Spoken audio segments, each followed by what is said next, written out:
Did you know that 1 in 5 dachshunds have disc disease? And that dachshunds aren't the only breed that suffer from it? Basset hounds, beagles, corgis, Pomeranians, Shih Tzus, and poodles are just a few of the other breeds predisposed to disc disease.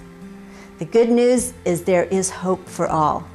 Owners learn to understand the disease, dogs adjust, and go on to live happy lives.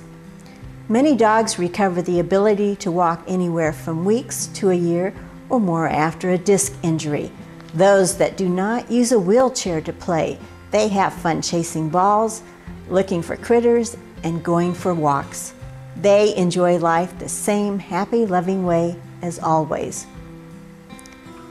So, what is disc disease anyway? For dogs born with this degenerative disease, a disc problem typically displays itself between the ages of 3 to 7, but it can happen at any age. At some point in the dog's life, the degenerating disc weakens enough to bulge or rupture, which will compress the spinal cord. This pressure causes pain, with the potential for diminishing neural functions such as weak legs, total paralysis, and loss of bladder control if the dog's movements are not strictly limited right away. Any one sign is enough to crate your dog and get to the vet at once. Pain is indicated by shivering, trembling, yelping when moving or being picked up, a tight feeling tummy, not wanting to eat, reluctance to move or go up steps, jump on the couch, nose to the ground or head held high. With increased trauma to the spinal cord, walking becomes wobbly and their legs may cross or they may drag their nails along the ground. Paralysis of the legs and loss of bladder control are critical emergency signs that deep pain sensation may have been lost, and time is critical if surgery will be an option. Even if surgery will not be an option, immediate vet care is mandatory. An IVDD episode is an emotional time. Nobody wants to see their dog in pain and having trouble walking. Your dog will be counting on your education to help fight this enemy. Keep in mind, there is hope for each dog. Time and patience play such a big role in recovery with this disease.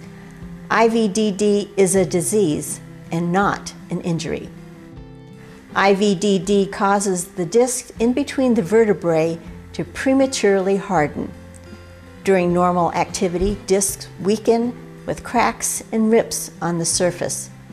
At some point, when the disc becomes too weak, it allows the inner disc material to either ooze out or acutely rupture into the spinal cord, causing trauma, inflammation, pain, and decreasing or complete loss of neurological functions. Currently, the actual cause is not fully understood, and there is no known cure. Disc disease may be an ongoing progressive disease for the rest of the dog's life. Some dogs may only have one episode, others have multiple episodes over their lifetime. Time is of the essence for treatment. The sooner the dog receives medical treatment, the better the chances are to lessen permanent neurological damage. Discs have poor blood flow, so healing takes a much longer time than for a broken bone to heal. To ensure that the disc can form a good scar depends on crate rest. Post-op patients typically stay in crate rest for 6 weeks and conservative treatment for 8 weeks. Recovery only happens over time. Keep in mind that only your dog's body can heal itself. There currently are no medicines or procedures to reverse neurological damage done by a herniation. Only your dog with time, rest, and love can do that. Be patient and be positive.